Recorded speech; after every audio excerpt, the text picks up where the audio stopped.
Yeah, yeah, yeah.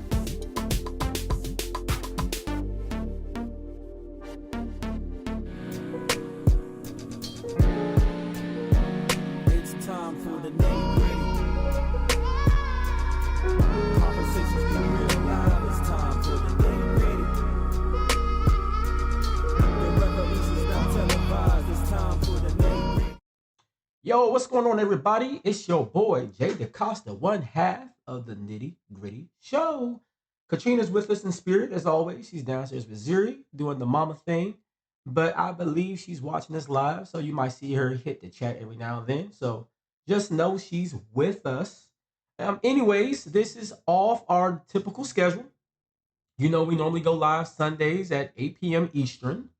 However, yesterday was, I guess you would call it a historic moment because we got to see, well, she's not the first black woman to run for president, but I think they garnered the amount of attention. No, I'm almost certain she's the first black woman to run for president. So yeah, but that was an historical event. I think she wiped the floor with Donald Trump. We'll get more into that later. But the debate was a big deal last night. It was streaming on Disney. It was streaming on Amazon.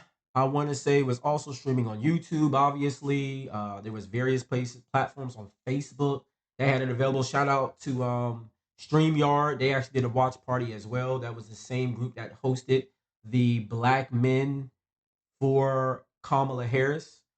They streamed it live. They did a watch party. So a lot of people tuned into this because this was big. There are folks in America that feel like they don't know who Kamala Harris is. And of course, we're all too familiar with Donald Trump. But this was a chance to see, that true switching gears. We also saw that, and I'm going to go to this in a moment. Kamala Harris website for president. They updated their issues or their platform page. We're going to take a look at that here in a second. So this is an off-kilter schedule, but wanted to get a current reaction to yesterday's debate. Also do some fact checking. Y'all know we like to do research here at the Nitty Gritty Show. We like to pull real facts. I like to show you the sources and go over that. There were a lot of claims made. There were a lot of things said. And there's going to be a lot of misinformation pushed as a result of that. Because unfortunately, people in America, we've got lazy, right? We've grown very lazy. Very few people want to pick up a book. Very few people. I mean, we have Google and Chat GPT. It's so easy now. And folks are too lazy to do that. They just rather scroll on their phone and look at, oh, well, who said what on IG? Who said what on Facebook? Who said what on X? And then they make life decisions based off 180 characters or whatever the max is there. Absolutely insane. So the reason why we still do the Nitty Gritty Show is because I can't point to a platform, and if someone knows one, let me know. And if they're more famous than us, obviously, I'll just tell y'all to start watching that. But I don't know a platform where unbiasedly they break down facts, try their best to tell the truth, and pull it from credible sources, i.e., a .gov or a .edu or something of that magnitude. We're just like, yeah, because, I was on IG and, I heard such and such say, because like Kamala, I heard she locked up all kind of black men in California, like thousands of brothers, like tens of thousands of men, just to find out that really she only had about 1,800 convicted. So still shy of thousands because she never hit 2,000. And then just to find out that only 45 of them did jail time. That's factual. You could go to California.gov and pull that information. It's right there for you when you look at her record as the DA, right? So these things are out there for you to find. It's, are you going to invest the time to get the information and to get it the right way? D.L. Hughley was one of the people that ran amok with that story. Yeah, she locked up all kind of black men and then had to give her a public apology at the DNC, which I appreciated it because his apology was just as loud as his accusations. So that was very stand-up of D.L. Hughley to do that. But he should have never had to do it. He was like, a simple Google search would have saved them a little bit of trouble. Just a simple Google search. So information's at our fingertips, but we have so much at it. We have so much of it that people have become very lazy with it. So once again, if anybody can ever do or replicate what we do at the Nitty Gritty Show, and you get like a bigger platform that really breaks stuff down granularly, the way we attempt to, I'll give this thing up in a heartbeat. I got other things I can be doing with my time. I'm back in school getting my master's. I got a job. I got a newborn up in this joint. You know what I'm saying? I got other things I could do with my time, but I'm very passionate about this stuff. I really am. So that's why we're here. So before we go, we're actually going to go over current news. 'Cause unfortunately, we've had a lot of current things happen in our culture, and I wanted to address them. So things that's happened since Sunday, which is crazy. So number one, we had two legends pass away. Two absolute legends pass away just in a few days. And so James Earl Jones, the voice of Mufasa, Darth Vader, uh, he's done everything from Broadway to TV to movies, you name it. He's an iconic voice. Even This Is CNN. I didn't know that until like I was like yesterday years old when I found out he was responsible for that. But James Earl Jones is legendary, absolutely legendary, and nothing short of it. I'm talking about a solid career from the beginning, literally up to the end. And we know that there were more Star Wars projects and stuff like that on the way that have been like, and then the new Mufasa movie. So we were still looking forward to hearing from James Earl Jones. So, but he lived such a rich, full life. I mean, any man that could get, especially a black man, you get into your 90s. That's amazing. So, shout out to James Earl Jones. May you rest in peace, brother. You are going to be extremely missed. So, happy to have that. Oh, let me drop a bomb for Herman. I see you, brother. That's my dad. But I'm like on the show, so I'm referring to him as brother and all that. But no lack of respect there. Just saying. But yeah, not trying to break the fourth wall, which there's no fourth wall here. But you get what I'm saying. But yeah, so shout out to James Earl Jones. And then broke my heart. I woke up this morning. The first thing I see on my phone when I'm checking my news, first thing I always do is I check my emails. I check my professional emails, and then I check I guess what you call my C-mail professional email, right? My personal stuff. But that's pretty professional for me at these days. I just don't have a bunch of crap coming to my email. And, after that, I typically get on X or I start looking at, the news blogs. And sure enough, and at first I thought it was fake because I was like, no one else was reporting. I want to say that it was Roland Martin reported it first. But Frankly Beverly from Frankie Beverly and Maze, you make me happy. I'm talking about, come on, man, Frankie Beverly. Frankie Beverly passed away, I believe, 77 years old. And Frankie Beverly, I mean, we knew he was sick. There was reports earlier this year that he was sick. And I know that he was, possibly looking at slowing down on touring. But yeah, unfortunately, Frankie Beverly passed away. And it just feels like, once again, gone too soon because these are iconic people. And I would say, both of them super iconic in the black community. James Earl Jones, just an iconic human, period.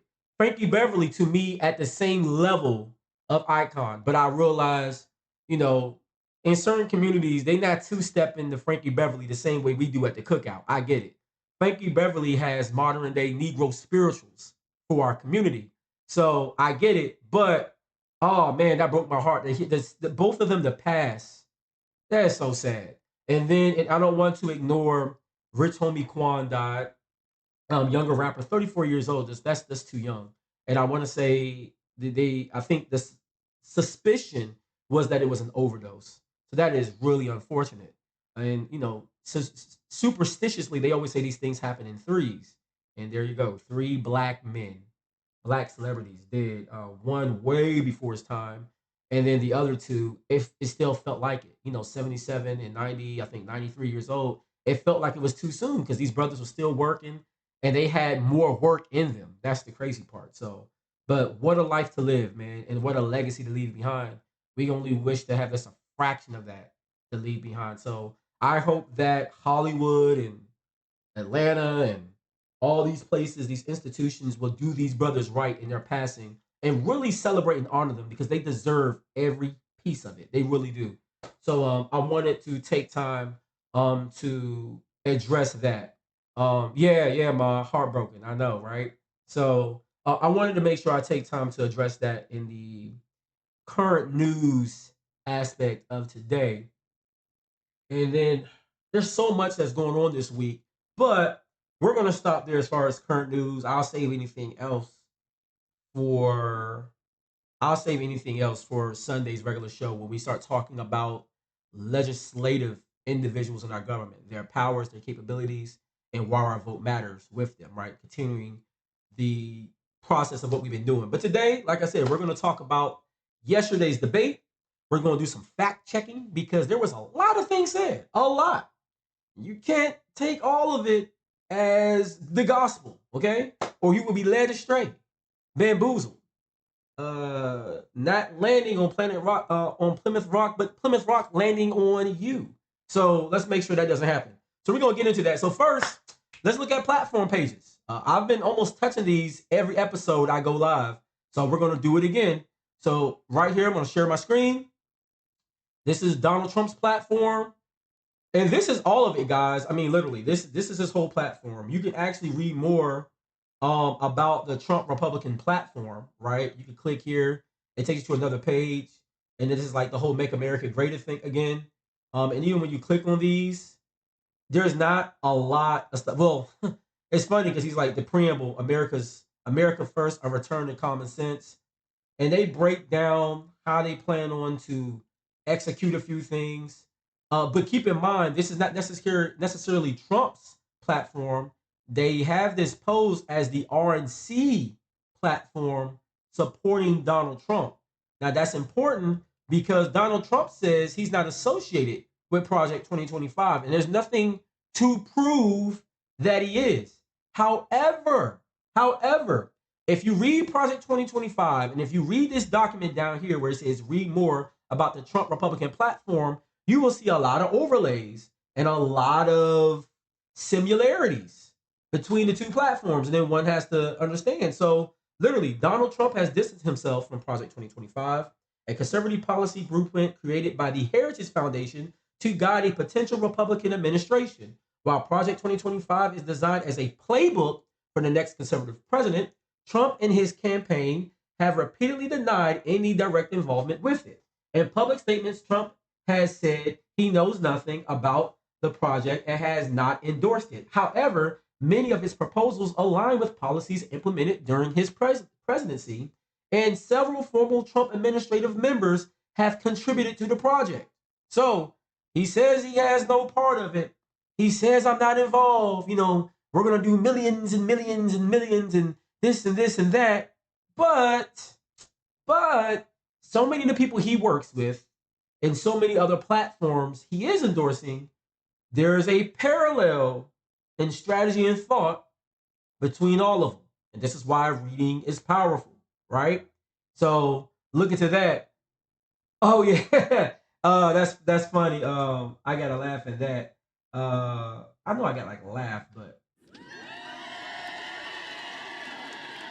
shout out to Herman. He said, just remember to save all the innocent cats and dogs in Springfield, Ohio. I'm gonna get to that, by the way. But before we get there, let's look at Kamala's platform. So, I've been digging on Kamala, right? I've been fair here. She hasn't had anything up on her page. She just updated it, literally. I was on here Sunday with you guys. She had just updated Monday her platform page just in time before the election, right? So I guess somebody was thinking over there. They was like, hey, we have to have this up for the election. So I'm going to take you to it. Now, unlike Trump's, I'm not going to read through all of it. Hers is way more detailed. I think you can appreciate it. But I think you guys should go. Let me share my screen again. So I'm here at the page. It's KamalaHarris.com. And now they have a new, at first it used to say meet Kamala, meet Tim. Then it was takes action and in the store. Now in between here, you have issues, right? A new way forward. I'm not going to read all of this in respect to time. But because I'm giving you the information, guess what? You get to read it for yourself, right? But her plan is really built in an opportunity economy, lower costs for families, and she lists a few things like cut taxes for the middle class, make rent more affordable and home ownership more attainable, grow small businesses and invest in entrepreneurs, take on bad actors and bring down costs, strengthen and bring down the cost of healthcare, protect and strengthen Social Security and Medicare, support American innovation and workers, provide a pathway to the middle class through quality, affordable education, invest in affordable child care and long-term care, lower energy costs, and tackle climate crisis. And what's cool when you go through here, she also talks about Trump's Project 2025 agenda. She takes the step to say, I'm going to tie you to it. And if you click on it, you can read more about how these things conflict with her plans, right? Also, for all of these, there's a drop down where she breaks down just a bird's eye view strategy of how she plans on cutting taxes for the middle class. A bird's eye view strategy of how to invest in affordable child care and long-term care, right? The next big thing is safeguard our fundamental freedoms. So restore and protect productive freedoms, protect civil rights freedoms. So she has things in here about protecting LGBTQ plus. So if that's your thing, the thing that gets me more so is about the John Lewis voting right and the Freedom to Vote Acts are really big to me. I wish they had something in here about the George Floyd Policing Act. That's not in here. So when we talk about something specific for Black people, that to me would be a possible miss. If I'm just being fair, I'm being fair, right? Now we know that Trump doesn't have anything better for Black people, but I think Kamala will be the president we could talk to. I would like to see something more there. Then under here it says ensure safety and justice for all. She wants to make our communities safer from gun violence and crime, secure our borders and fix our broken immigration system. She's referencing that bill that Trump has shot down. Also, tackle the opioid and fentanyl crisis, and then ensure no one is above the law. Once again, she parallels what Trump has laid out, or what is aligned to via Project 2025. Then also, it's keep America safe, secure, and prosperous. So stand with our allies and stand up to dictators and lead on the world stage. Invest in America's sources of strength. I think this is really cool too, because under this one, I read all this by the way. She talks about how we can invest in Africa. So if you were on my last stream, I talked about the powers of the president, and we talked about how under the powers of the president, you can recognize foreign governments. So by her recognizing Africa as an economic resource to partner with, that's something huge that she's doing for Black people. Just wanted to point that out. And then also, last one was support service members, veterans, their families, and caregivers and survivors. Even under here, she mentions the PACT Act for those affected by burn pits, and things of that nature. If you have been in the military the last 30 years, chances are you were exposed to burn pits and other toxins and substances, which affect many veterans with allergy symptoms, sleep apnea. Of course, these things can lead to PTSD and other annoyances that hurt us when it comes to how much money we can make, the jobs we qualify for. And that's why those veteran protective bills for disabled veterans are there in the first place. And we don't give Biden enough credit for what he's done to further that for the military. Everybody talks about what Donald Trump has done, and it's just like, this is false, guys. Where are you getting this information from? So let's talk about that. So before we actually get into some facts here, let's just talk about the debate. I'll be curious real quick just to see y'all responses. Who do you guys think won? Just curious what you guys might say. Me personally, I thought it was Kamala. I think there was a few things she did really well. One, she gave eye contact to the audience. My mom, I was talking to her earlier. She talked about she liked the fact that she was looking Donald Trump in the eye at times too, when she was talking directly to him. I think that was good. But I do like the fact that she connected with the audience. There were so many times in that debate where instead of getting personal or going back and forth to defend herself personally or her vanity, instead she would reach out to the audience and pull you guys in and say, how many of you have to deal with this or have to deal with that? And wouldn't you want a president that is fighting for you, wanting to take care of you? And I think by making that emotional appeal and making it about us, the voter, I think that was a plus for her. I think a lot of people, it went over their head, obviously, because I saw people this morning talking about they thought Trump won. I don't know what universe they were watching the debate from. Maybe in their universe, in the multiverse, Trump did win that. But here on this earth, Nah, he lost clearly. That the one I saw, he seemed unhinged, especially when she brought up the fact that nobody wants to stay at his rallies and they're boring. Oh my God. She hurt that brother hard. I mean, he really got in his feelings over that one. He was pretty pissed off.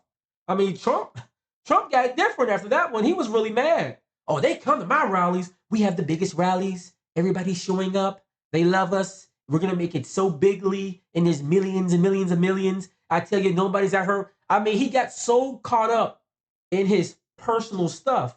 And that's scary to me when you're thinking about who I'm going to elect for president, because I can't have a leader with a fragile ego leading all of America.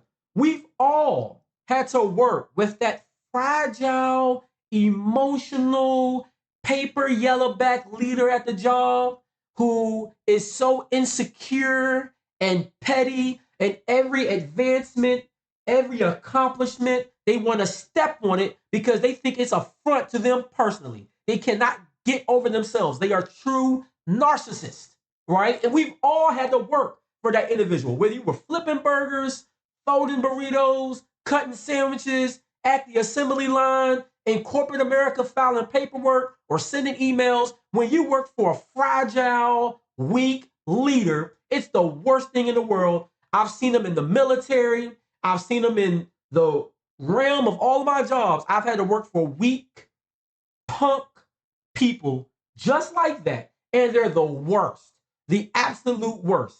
That's why if you read the 48 laws of power, the first law is don't outshine the master.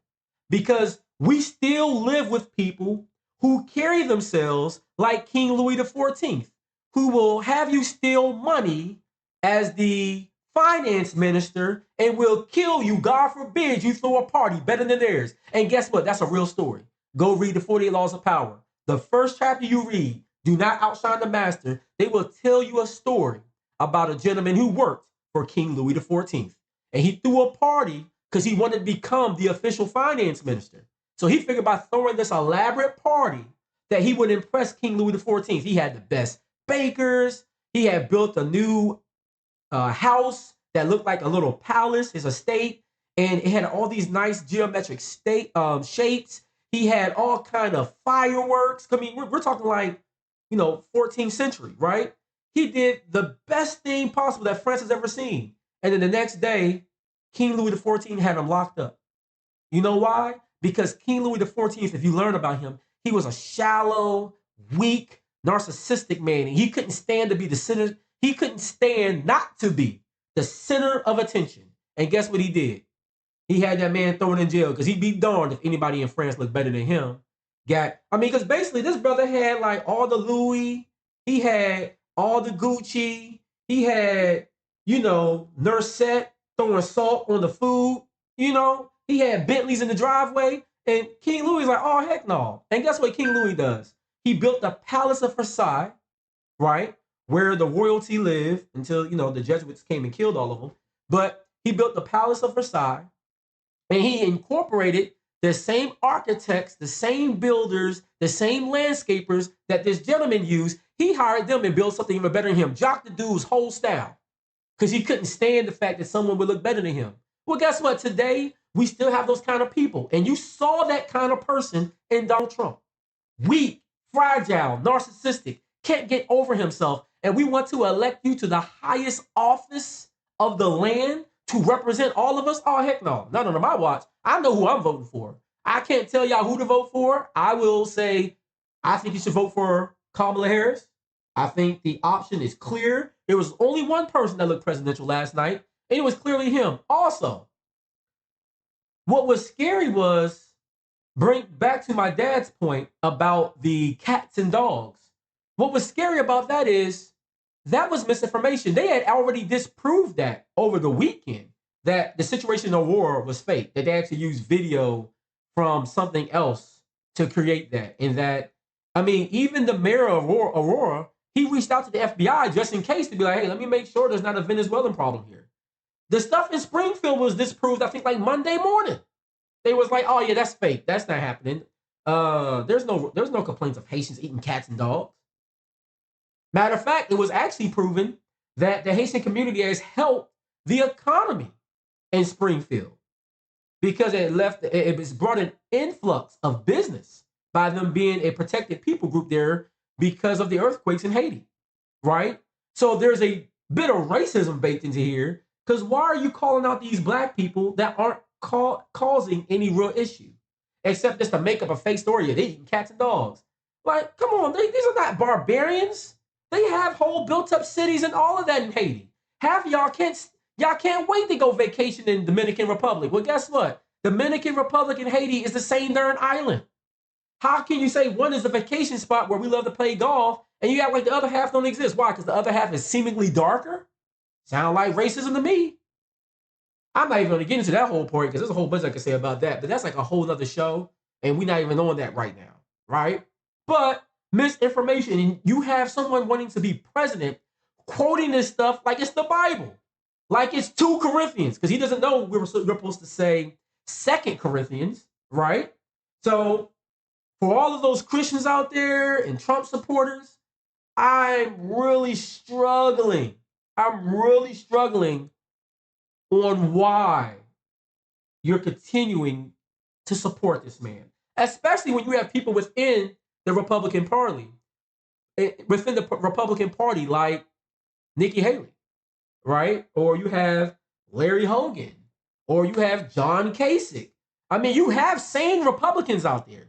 You have the representative from Illinois that spoke at the Democratic National Convention. Like, there are solid people within the Republican Party to vote for, but you're still getting behind a madman who's been a total lunchbox, DC slang, since he first got on the scene talking about birthright rights against Obama, which was dumb because Obama's mother is an American. And there's 2 ways to be an American citizen as far as it being a right or a given birthright. And that's if you're born on American soil. So it doesn't matter if your parents were both German or your parents are both Taiwanese or your parents are both Haitian, whatever. If that mother drops you out on American soil, you, the baby, are now an American, right? Or you have a parent with American blood. It could be one parent, it could be both parents. You could be born, once again, in Taiwan, Haiti, France, the UK, Nigeria, Sudan, don't matter. If your parent is American, because you have an American parent, you are automatically an American. Those are 2 laws from a Latin term, jus sanguine and jus soil. The ways to inherit your birthright to being an American. And typically that's how it works with any country. If you have somebody of the blood there, or if you have somebody who was born there, automatically that's citizenship. And then you can earn your citizenship by applying, getting a green card and all those things and getting a working visa. That's the other way, right? So it's just interesting. And that's why I'm happy on the census. I don't know if they've officially changed it, but they're talking about changing, instead of saying white American, they're going to change it to Euro American because that's appropriate. All you guys are immigrants too. You came from the UK, Scandinavia, France, Dutch, Netherlands, same thing. Portugal, Spain, that's all European, by the way. That ain't nothing different. I know a lot of people in South America speak those languages, but guess what? Those are European languages. If you just, do a little bit of research, a little bit of common sense will tell you that.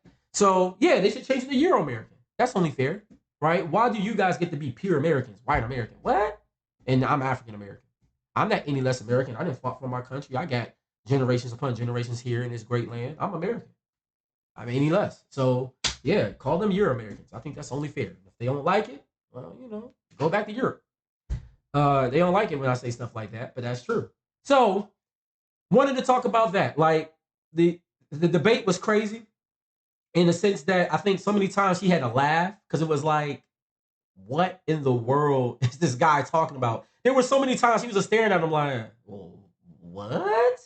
Like, really? Did this Bama just say that? I think there was one time where she almost called him an MFer, straight up. I think she was about to, and she was like, this former president of the United States, like she had to catch herself. I don't know if she was gonna call him a nigga, or she was gonna call him MF or something like that. But she was definitely about to say something out of his name, but she had to correct herself. Like the black sister was about to come out of her real quick, and she had to like catch herself like, you know what, hold up, I'm on a platform here. I can't say what I say in the car. But I think at one point she almost like unnerved her, and I think Kamala had to check herself. So she kept it together. But it's hard against someone so senile like Donald Trump. He's a total trip. So yeah. And shout out to her when he says, I'm a Christian, but I'm not voting for him this time. I'm not worried about party or platforms either. Yeah, I'm American. That's right. Fought for his country and everything. Earned his American status, right? So let's talk about a few things. Donald Trump said a lot in the debate, and he says this a lot on the campaign trail. This is why we're bringing this up tonight. He keeps on saying, I was the best president ever. And he keeps on saying Biden was the worst. And his economy was by far the worst. And we've had the best economic growth. And he said it during the debate, and he says it all the time. So I did some research, and I pulled this from PolitiFact and the Associated Press. And I looked up, like, well, who are the top 5 presidents specifically for best economic growth? Let's go through the list. And this is not in any particular order, but these are the top 5. Number 1, Franklin D. Roosevelt. He was president from 1933 to 1945. Roosevelt's presidency saw rapid economic expansion. Mind you, this is on the heels of the Great Depression in 1929. Particularly due to World War II, that was a big part because we got involved in plastics and all this manufacturing. Between 1933 and 1945, the GDP, gross domestic product, grew at an average annual rate of about 8.5%.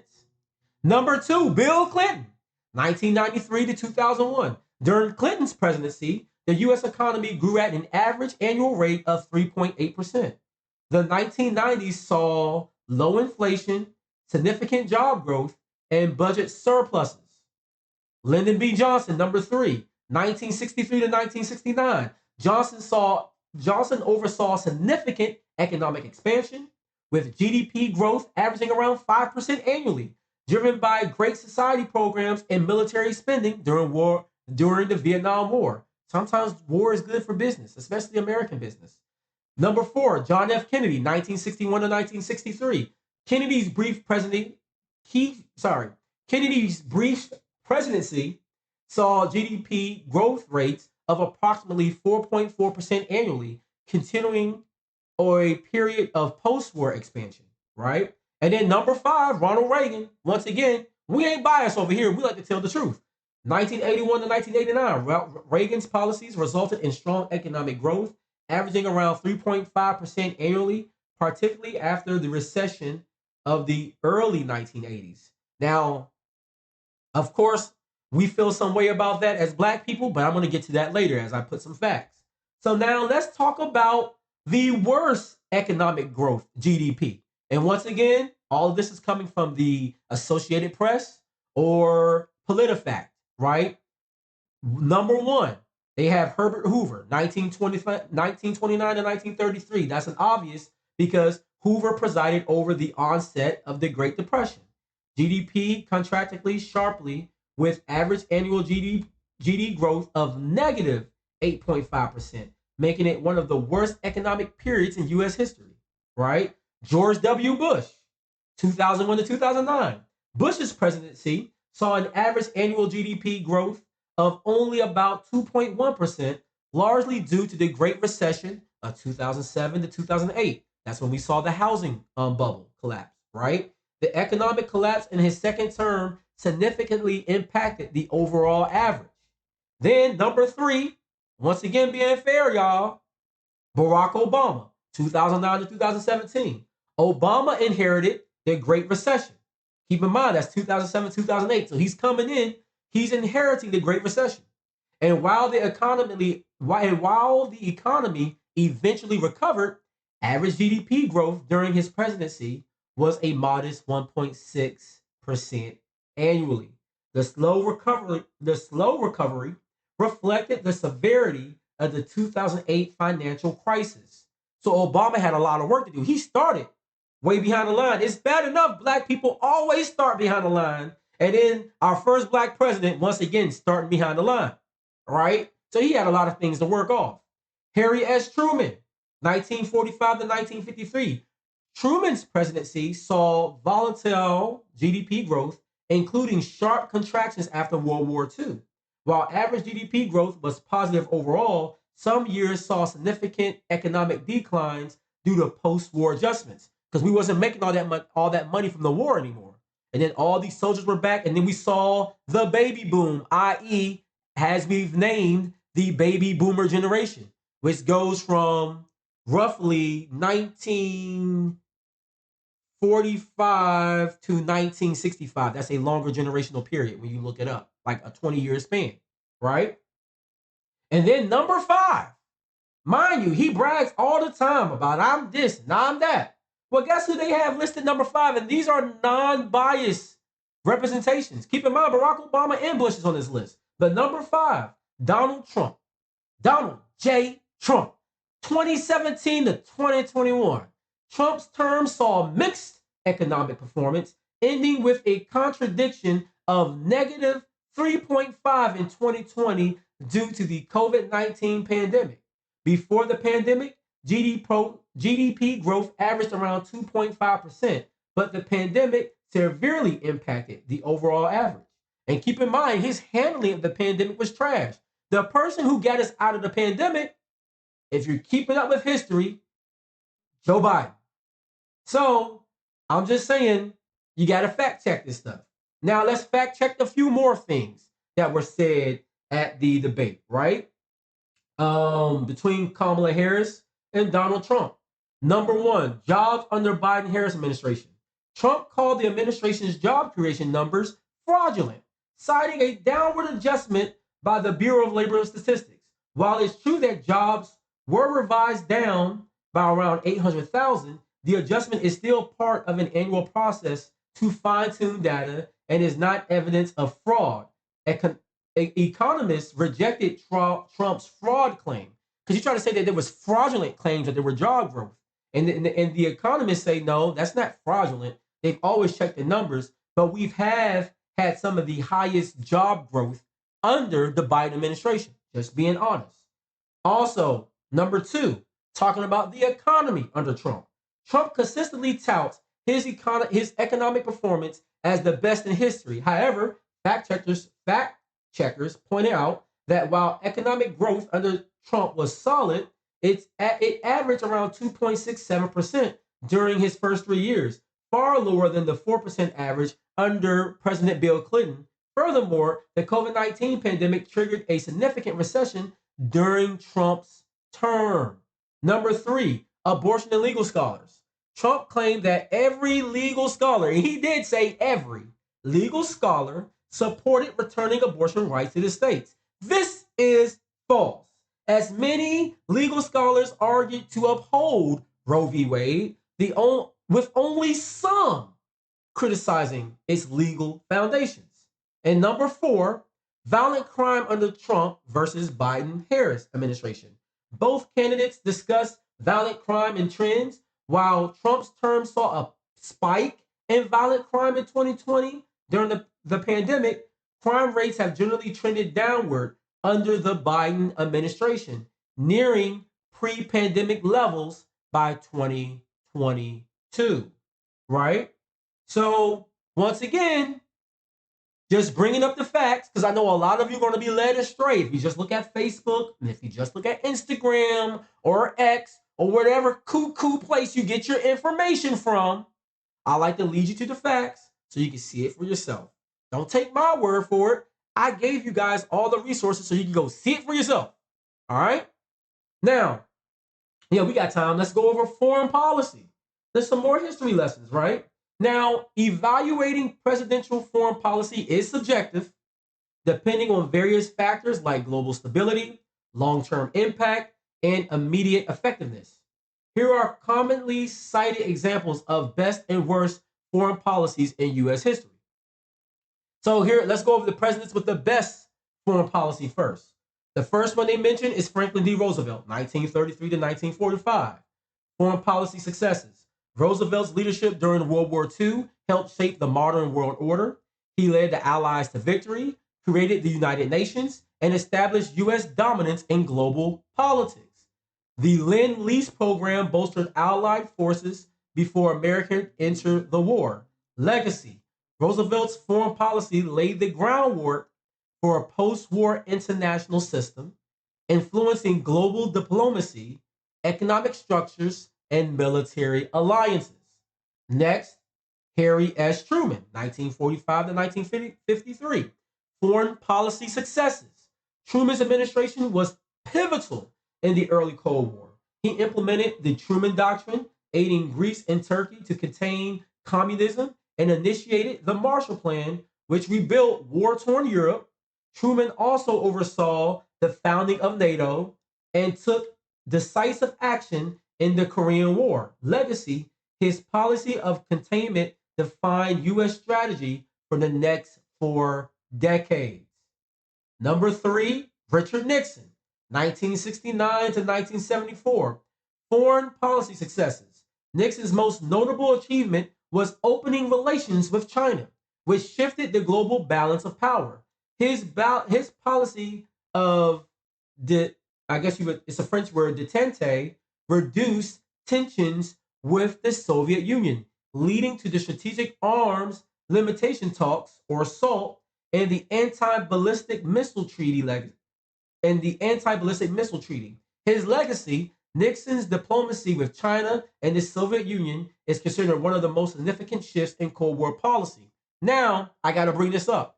I talked about when a president is in the executive seat, it's not just one person you're voting for. You're voting for a whole team. A lot of this wasn't Richard Nixon. A lot of this wasn't Richard Nixon. A lot of this was Kissinger, who worked under Nixon. Kissinger was amazing with all these deals he worked out in foreign diplomacy.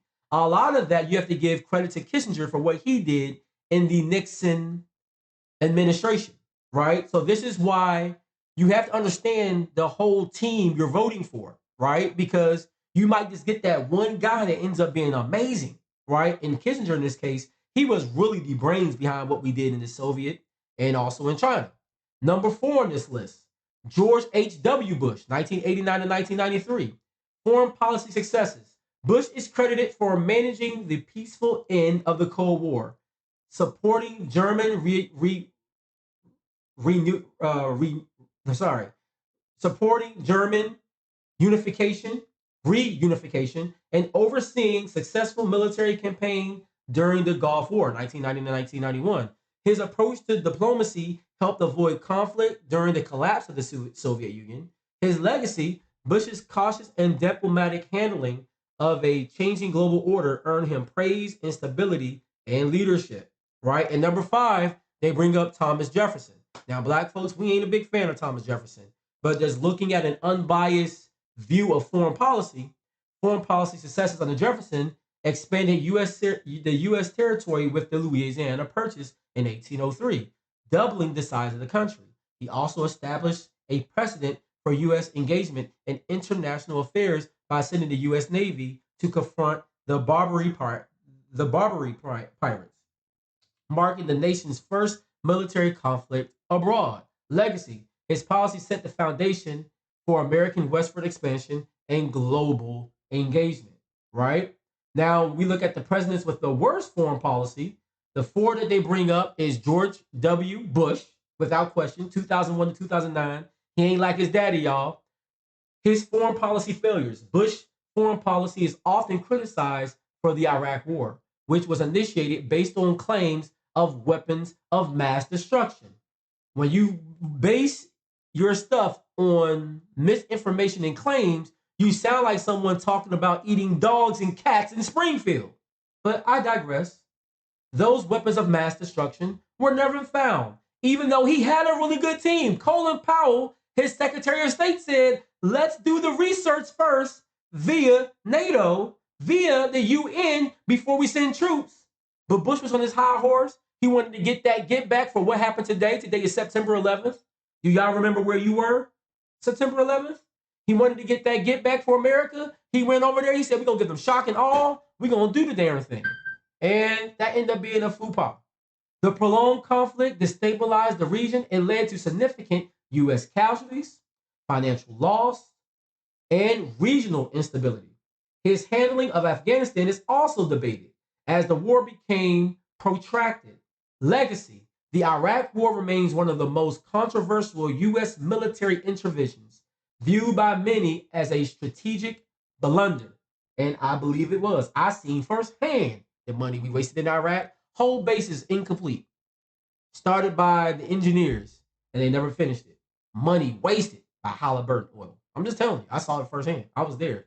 I know my dad was there too. He saw it firsthand, right? Shout out to all my veterans. Number two, James Buchanan, 1857 to 1861. Foreign policy failures. Buchanan's presidency is primarily criticized for his inaction leading up to the Civil War. He failed to prevent secessionists moving in the southern states and took a passive approach to foreign affairs, weakening the nation's standing. His legacy: his inability to address rising domestic tensions and international issues left the U.S. in a vulnerable position. Number three, Lyndon B. Johnson. His failures: Johnson escalated the Vietnam War, a conflict that became deeply unpopular at home. His inability to achieve decisive victory, combined with mounting U.S. casualties and public opposition, significantly damaged his legacy. His legacy: Vietnam is often cited as the most costly and divisive conflict in the U.S. history. And then, last but not least, Woodrow Wilson, 1913 to 1921. Foreign policy failures. While Wilson's vision of a League of Nations was idealist, his refusal to compromise on the Treaty of Versailles led to the U.S. Senate rejecting membership in the League, which diminished its effectiveness. Additionally, his military interventions in Latin America fostered resentment. Legacy: although Wilson had grand ambitions for global peace, his policies are criticized for their long term ineffectiveness. And then, and they also mentioned Herbert Hoover. His foreign policy failures. Hoover's presidency is often associated with the onset of the Great Depression, which affected his ability to engage in meaningful foreign policy. His handling of international trade and economic policies, like the Smoot-Hawley tariff, worsened global economic conditions and led to strained relationships with other nations. Legacy: Hoover's foreign policy failures are seen as a part of the broader economic collapse during his administration, right? So, just saying, like, when we look at people talking about the best time in America, the worst time in America, who's the best president, Donald Trump, by the opinions of all the experts that study this stuff, the economists, the historians, they say he had one of the best economic performances of all time, right? And then there's going to be a lot of people saying, make America great again, a great for who. There's going to be a lot of people that promise things at the Senate level. I wanted to go over something else while we got a little bit of time. Let's talk about economic performance, or what times. And I did two researches here. So one, I researched what were the best times statistically, according to historians and economists. So what were the best times for America as a whole? But then I wanted to see what were the best times for America, for Black America, because the time frames are different. So check this out. Economic performance. The best time was the 1950s and the 1960s are often seen as a period of economic prosperity. Following World War II, the U.S. experienced a major economic boom. This era, sometimes called the golden age of capitalism, saw rapid industrial growth, low unemployment, and rising wages. The GDP grew at an average of about 4.2 annually from 1950 to 1970. Middle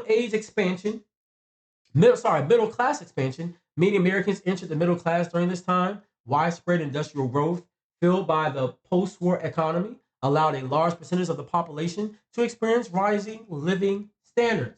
Low inflation and unemployment. Unemployment was low, averaging below 5% during much of this period, and inflation was generally stable. Home ownership. They say the 1950s also marked the peak of the American dream of ownership. The GI Bill, which provided benefits to World War II veterans, not the black ones, but played a significant role in expanding home ownership during this time. This period saw a surge in suburban growth thanks to affordable mortgages and rising incomes. The home ownership rate climbed to nearly 62% in the 1960s, up from 44% in the 1940s. By the early 2000s, this had peaked around 69%, though this period also saw the housing bubble's eventual collapse. Affordable housing. The combination of federal programs, new construction, and economic growth made home ownership more accessible to a large segment of the population. Now, number three, education. The 1960s and 1970s saw significant educational achievements, particularly in higher education. The Higher Education Act of 1965, part of Lyndon B. Johnson's Great Society programs, expanded federal funding for universities and financial aid for students. College enrollment. College enrollment rates expanded dramatically in this period, driven by both public investment and cultural shifts encouraging higher education. Public school improvement. The 1950s through 1970s also saw investments in public education as the US sought to keep up with global competitors, especially in response to the Soviet Union's advancement during the space race, because competition is good. And then we look at the issue of peacetime, right? The 1990s, especially under President Bill Clinton, is often considered one of the most peaceful and economically successful periods for the U.S. Following the Cold Wars in 1991, the U.S. was the dominant global power, leading to a period of relative peace and global stability. The economy boomed during the late 1990s, with low inflation, low unemployment, below 4% by 2000, and strong stock market growth. The federal budget even saw a surplus, something really achieved in modern times. I remember the 1990s. That's why Jay-Z got so popular. He was rapping about money, Diddy, Biggie, all these dudes was rapping about money, chains. In the 80s, we was rapping about, it's like a jungle sometimes. I try to wonder how I keep from going under, right? By the 1990s, we was talking about na na na na na na na na na na na na na, getting jiggy with it. Talking about flying out to Miami. We was talking about it's all about the Benjamins, baby. You know what I'm saying? The 1990s was nice. Black folks was rapping about it. They was like, yeah, it's good for us. We rocking Coogee and furs now. That's how good the economy was booming. So we seen it in popular culture. We went from saying good times to everybody having a six-figure job in movies like The Brothers. Okay? So you know the economy was good. All you have to do is look at the arts. It shows it. And then when we talk about peace, the U.S. did not engage in large-scale military conflicts during the late 90s, making this a period of relative global peace. Foreign interventions were limited, with the U.S. often acting as a diplomatic and economic power rather than a military one. Meaning, let's talk about it. Let's throw our weight around as far as what we have to keep this thing from going on. Trump talks about nothing would happen under my watch. Like, all right, Slim, pop off, I guess, as my daughter would say, right? Now, I had to look up what were the best times for people of color, right? And I looked at the same subjects because when I'm looking at that first list, I'm like, okay, that might be for America as a whole, but a lot of black people don't feel that way. I know I don't feel that way. I don't think my grandparents will feel that way. I don't think my parents will feel that way. But it is not about what I feel. It's about what we know. So this is now what we know. Here's the answers. Under education, talking about the best times for black people. Post-civil rights era, 1970s to the 1990s. The most significant strides in education for people of color, particularly African Americans, came after the civil rights movement. The Brown versus Board of Education, 1954, Supreme Court decisions ruled that racial segregation in public schools was unconstitutional. And while desegregation was slow, the 1970s and the 1980s saw the greatest increases in educational access.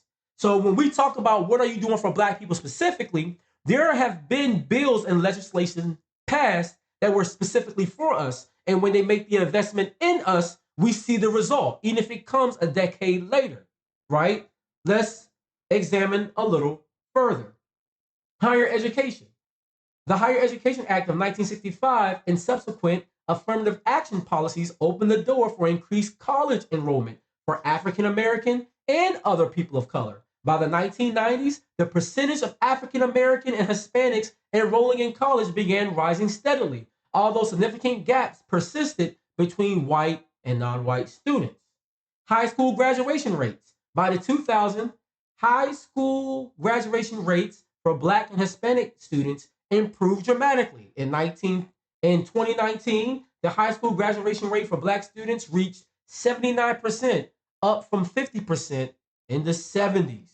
All right? All these beautiful kids that's back in school and going to college, like my daughter Amira over there at Austin P. Shout out to you, boo. Right? Then, Home ownership, talking about people of color again. They cite the 1990s and the early 2000s. The home ownership rate for African Americans peaked in the early 2000s, driving by an improving economy, increased access to credit, and policies that sought to expand home ownership. Home ownership growth in 2004. African American home ownership hit a high of around 49.1%, and Hispanic home ownership also grew significantly during this period, nearing 50%. This growth was partly due to programs designed to help low income families afford homes. Sounds like something that Kamala Harris is trying to reenact within our communities again. Challenges. Unfortunately, the housing crash of 2007 and 2008 disproportionately affected people of color because those adjusted rate mortgages. My dad can tell you all about that. Many black and Latino families lost their homes or wealth as a result of predatory lending and the collapse of of subprime mortgages. However, the late 1990s and early 2000s represented a peak before this setback. Now let's talk about economic gains specifically for us. I'm coming to an end, guys. We're almost done. The 1990s economic boom, the 1990s, especially under President Bill Clinton, was a period of strong economic growth, low unemployment, and rising wages across demographic groups, including for African Americans and Latinos. The black unemployment rate dropped significantly, reaching historic lows by the 1990s. Job growth and income. During the economic boom of the late 1990s, the unemployment rate for African Americans dropped to 7.6% by 2000 compared to over 14% in the early 1990s. Wages also began to increase with poverty rates for blacks and Hispanic families falling, right? Now, wealth and income disparities. Through the 1990s, we saw economic growth for people of color. The racial wealth gap remained significant, with African Americans and Latinos holding far less wealth than their white counterparts. Still, relative economic conditions were better than in previous decades. And then we talk about peacetime. That's a relative subject, but we could talk about relative peace and legal gains. The 1960s through the 1980s saw important gains in civil rights during the banning of racial discrimination in housing, the Fair Housing Act of 1968, and unemployment. While the country still faced racial conflict, this period was marked by legislative victories that advanced equality for people of color. Social justice and activism. The relative stability of the 1990s combined with the economic boom meant that many social movements focused on improving economic, educational, and legal opportunities for people of color. This progress set the stage for continued struggle for racial justice into the 21st century, right? So I wanted to go over that because I think that's very important when we're looking at the state of America and where we're going, what these people are promising. When you start talking about what does legislation for people of color look like, it looks like those laws that were passed in the 1960s, post civil rights era, right? And we've seen the effect it had on us as a result. And this is why your vote matters. So many people say, I ain't vote for president, man. That stuff don't matter to me, one. You know what I'm saying? Dog, it does matter. If you care about your taxes, if you care about us going to war, whether or not somebody draft your butt in the middle of the night, you better go vote. So, anyways, that's the show. I'm gonna end it right there. I'm not gonna do any shout outs or call outs because this is just a midweek show that we typically don't do. We just wanted to reflect on last night's debate, break down some misnomers, arm you guys with some more information. Hopefully, we get another debate. The way she spanked Trump's behind last night, I doubt we get another one, but it'll be nice because I think it'll be entertaining to say the least. But I really hope this information was helpful, guys. Once again, everything came from Associated Press or PolitiFact. All the information is there. I showed you guys the websites where you can look at Donald Trump's platform, or now you have the issues posted now on Harris's platform. Go check that stuff out, please. Take about an hour out of your day. That's all it really would take to read this stuff. About an hour of your day, maybe 30 minutes if you're a fast reader. It won't take long, guys. So just do it. Just do it. Know it for yourself. Don't be led astray by a post or scrolling through your timeline and see a bunch of BS, because you're gonna see a lot of it. And you gotta be able to smell it. And the only way to smell it, you gotta educate yourself. So, anyways, thank you guys for enduring me for about an hour as we go through these things. Y'all know I get so excited about this stuff. This is like one of my favorite times of year. I know a lot of people were excited about football on Sunday, but I was living for Tuesday, the debate. And of course, we have Congressional Black Caucus going on right now here in DC. We got Zuri, so we didn't buy tickets for any galas or anything like that this year. But shout out to everybody who's enjoying the festivities. We there with y'all in spirit. So, anyways, we out. Thank you guys for joining. Shout out to this wonderful audience and your participation. You guys are always amazing. Let me drop a bomb for you real quick. Yeah, we love you guys. And we out of here. No outro music or anything today. We just gonna be out. Holla!